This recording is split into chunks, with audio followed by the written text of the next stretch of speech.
मुलांनो, स्वर आपले किती 13 स्वर आहेत. मुळात किती स्वर आहेत?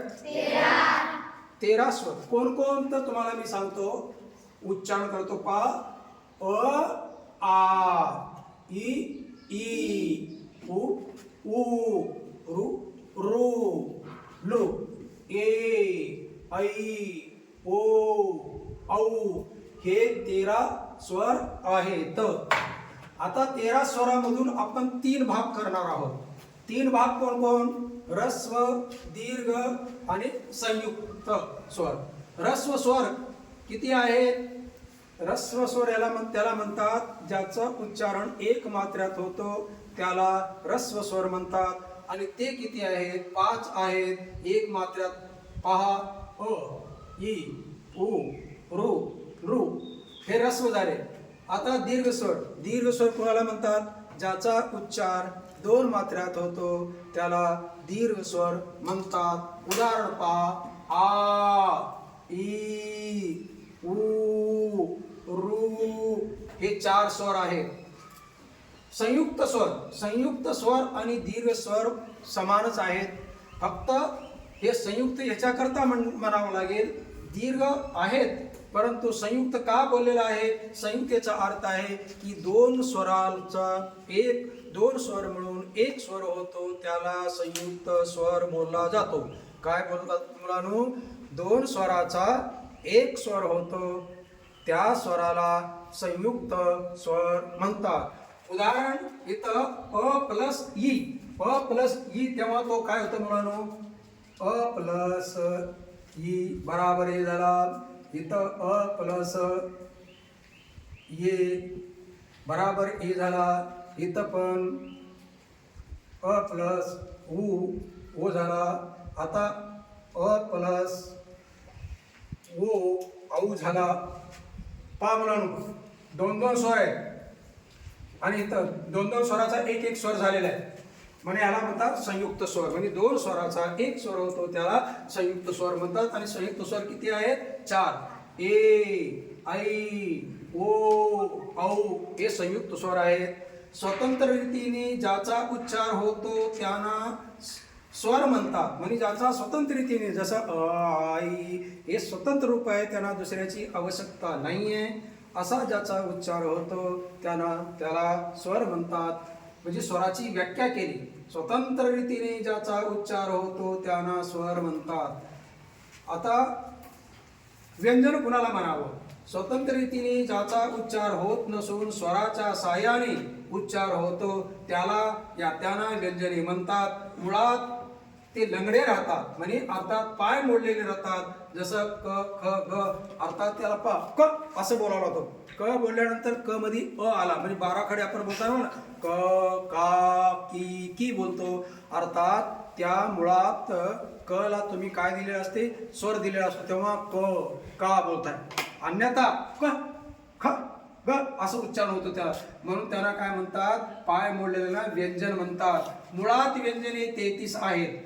आता यांना सर्वांना आपण अ देऊन बोललेलं आहे. काय देऊन बोललेलं आहे? अ दिलं. सर्वांमध्ये ते लंगडेने ठेवलेले आहेत. कारण उच्चारण ठीक होण्याकरता पहिला एक अ स्वर द्यावा लागतो किंवा द्यावा लागतो. नेम आहे. उच्चारण करण्याकरता स्वर द्यावाच लागतो. म्हणून 25 स्पर्श आहेत, 4 अंतस्थ आहेत, 4 उस्मत आहेत. 25 स्पर्श कशी पा? क, च, ट, त, प, ख, छ, ठ, थ, फ, ग, ज, ड, द, ब, घ, झ, ड, ध, भ, ग, ञ, न, न, म.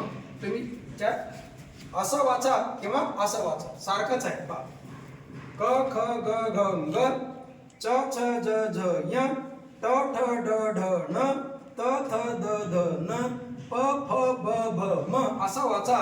अथवा क, च, ट, त, प, ख, छ, ठ, थ, फ, ग, ज, ड, द, ब, घ, झ, ढ, ध, भ, ङ, ञ, न, न, म. कारण मृदू व्यंजन तुम्ही बोलताय ना मृदू व्यंजन आणि कठोर व्यंजन त्याचे थोडं उच्चारणामध्ये तुम्हाला अल्पप्राण पहिला सांगितलं होता आणि महाप्राण पण सांगितलं होता. महाप्राण त्याला म्हणतात की ज्याच्या उच्चारण करण्याकरता श्वास जास्ती लागतो. उच्चारण पुन्हा करता लागतो, दुसऱ्या आणि चौथ्याला लागतो. दुसरा 5 शब्द ख छ ठ थ फ आणि चौथा घ झ ढ ध भ हे महाप्राण. म्हणजे अल्पप्राण ज्याला उच्चारण कमी लागतो त्याला अल्पप्राण. क च ट त प पहिला, ग ज ड द ब तिसरा वर्ग, ग य न न म याला म्हणजे अल्पप्राण आणि बोलतो य वर अल्पप्राण आहे. अल्पप्राण म्हणजे बोलण्याकरता श्वास जास्ती म्हणजे घ्यावा लागत नाहीये. किंतु पा क असं बोल आणि ह्याला ख बोलू. ग कमी अल्पप्राण, घ जास्ती म्हणजे अल्पप्राण महाप्राण तुम्हाला पहिले ते पण सांगितलेले आहे. हे 25 स्पर्श झाले. अंतस्थ य व र ल हे अंतस्थ म्हणतात. अंतस्थ यांना का तुम्हाला पहिले सांगितलं होतं की य व र ल हे जे आहेत स्वराकडे पण आहेत आणि व्यंजनाकडे पण आहेत म्हणून त्यांना अंतस्थ बोललं जातो. आणि उष्म 4 आहे. उष्म ह्याचा केवळ तोंडा वाटून बोलताना त्याचा श्वास जास्ती जातो. ते 4 आहेत. श श स ह हे तालू आहे. तालू कुठून बोलायचं? श शिवाजीचा श, मूर्धान्य षटकोनाचा श मधून, दातातून समयाचा स या सस्याचा स दातातून आणि ह मुलांनो कंठातून. ह इथं लिहिलेल्या कंठातून तिथं कुठून उच्चारण. हे झाले तुम्हाला स्पर्श. म्हणजे एक हे संधी नंतर संधी आणि विच्छेद 2 शब्द असतो. एक संधी आणि एक विच्छेद. वाक्यामध्ये संधी केलेली असती, कुठं संधी विच्छेद केलेला असतो आणि त्याच्याकरता हे सर्व काय म्हणतात कठोर व्यंजन कोण, मृदू व्यंजन कोण, अल्पप्राण काय, महाप्राण काय हे सर्व आपल्याला कळाले पाहिजे. आता हा भाग झाला. आता वाक्यात स्वर व व्यंजनांची संधी होते. ती संधी समजण्याकरता व्यंजनाचे 2 प्रकार समजावे. पहिला कठोर व्यंजन, दुसरा मृदू व्यंजन. कठोर व्यंजने प्रत्येक वर्गाचे प्रथम, द्वितीय आणि श स स असे 13 आहे. म्हणजे कठोर व्यंजन किती आहे मुलांनो? 13 आहे. 13 कोण कोण? तो प्रत्येक वर्गाचा. प्रत्येक वर्ग म्हणजे मुलांनो वर्ग किती आहेत? 5. किती वर्ग आहेत? 5. क च ट त प काय बोलायचं? क च ट त प हे वर्ग झाले. पा वर्ग क च ट त प. तर या 5 वर्ग आहेत. तर 5 वर्गातून म्हणजे प्रत्येक वर्गाचा पहिला, दुसरा आणि श स स हे 13 प्रत्येक वर्गात पहिला दुसरा म्हटल्यानंतर 5 दोन्ही 10 झाले. आणि श स स हे श श स उच्चारण करताना पहिला श, दुसरा श मधोमध आणि तिसरा स, श श स हे कठोर झाले.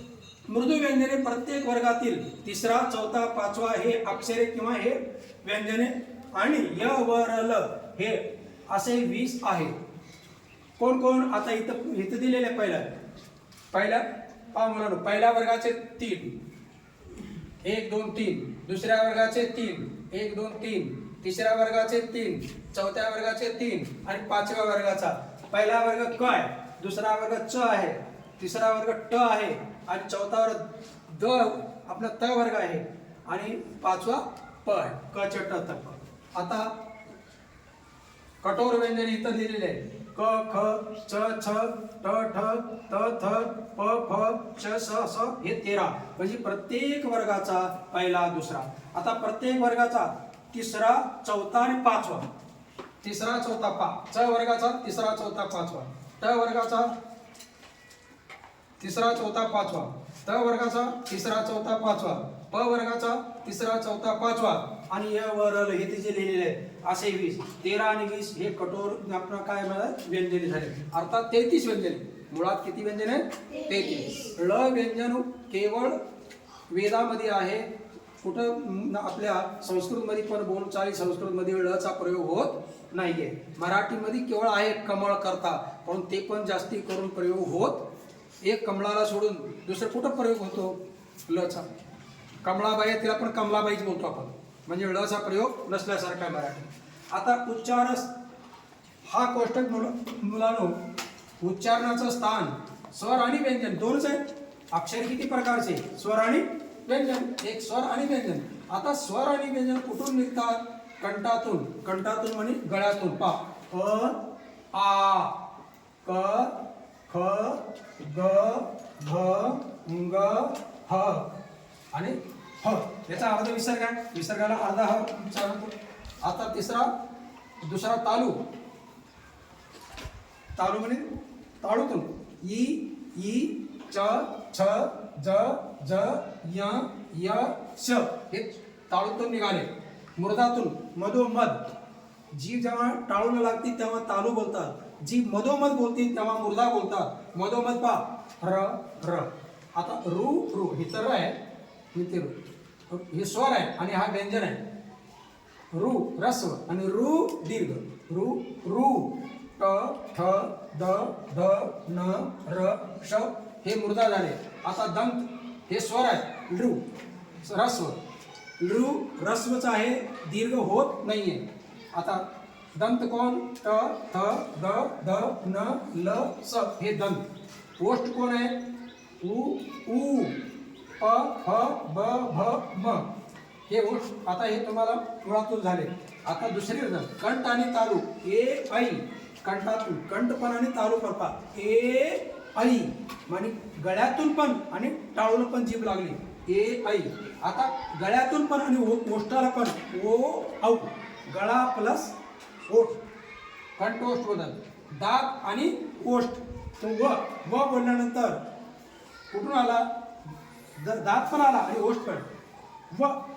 व बोलल्यानंतर दात आणि ओष्ठ दंतोष्ठ बोलतात. आणि अनुस्वार जो असतो हा अनुस्वार त्याची संज्ञा होती नासिका. नाकातून हे बोललो ना, आहा नाकातून. अनुस्वार स्वरावर एक टिंब देणे त्याला अनुस्वार बोलतात. प्रत्येक स्वरावर. हा इथं अ दिलेला आहे. कुण्याही स्वरावरती तुम्ही टिंब द्या, त्याचं नाव काय होणार? अनुस्वार होणार. विसर्ग कोणाला म्हणतात? स्वराच्या समोर एकाखाली एक टिंब देणे म्हणजे दिल्यास तो विसर्ग होतो. जसा स्वर अ आहे त्याच्या समोर येईल. आता तुम्ही तिथं हरीच्या पुढे दिलेले आहे, रामच्या पुढे दिलेले आहे, कित्येक जागेत तुम्ही तिथं दिलेले आहे जे नाम चालवताना विसर्ग तुम्हाला माहिती पडणार. हा आता नाव दोन प्रकारचे. एक स्वर सहित नाव राहतो आणि एक स्वर रहित राहतो. स्वराचं नाव आहे अच आणि व्यंजन तो व्यंजन आहे. स्वर रहित व्यंजनाचे हलंत संज्ञा होते. जसे क च ट त प आणि मरुत शब्द आहे, भगवत शब्द आहे, शशीर शब्द आहे. जे व्यंजनांत लगणे होतात त्याला हलंत बोलतात. स्वर सहित व्यंजनाची अजंत संज्ञा होते. जसे क च ट त प. आता तुमचं राम आहे, कृष्ण आहे, तनुजा आहे, अस्मिता आहे, सर्वांची संज्ञा कशा आहे? अजंत आहे. म्हणून नाव दोन प्रकारचे. एक अजंत आणि एक हलंत. अजंत म्हणजे स्वर लागलेल्या नावाला अजंत बोलतात. स्वर ज्या नावाला लागले नाही आहे त्याची हलंत संज्ञा या नाव होतं. बस.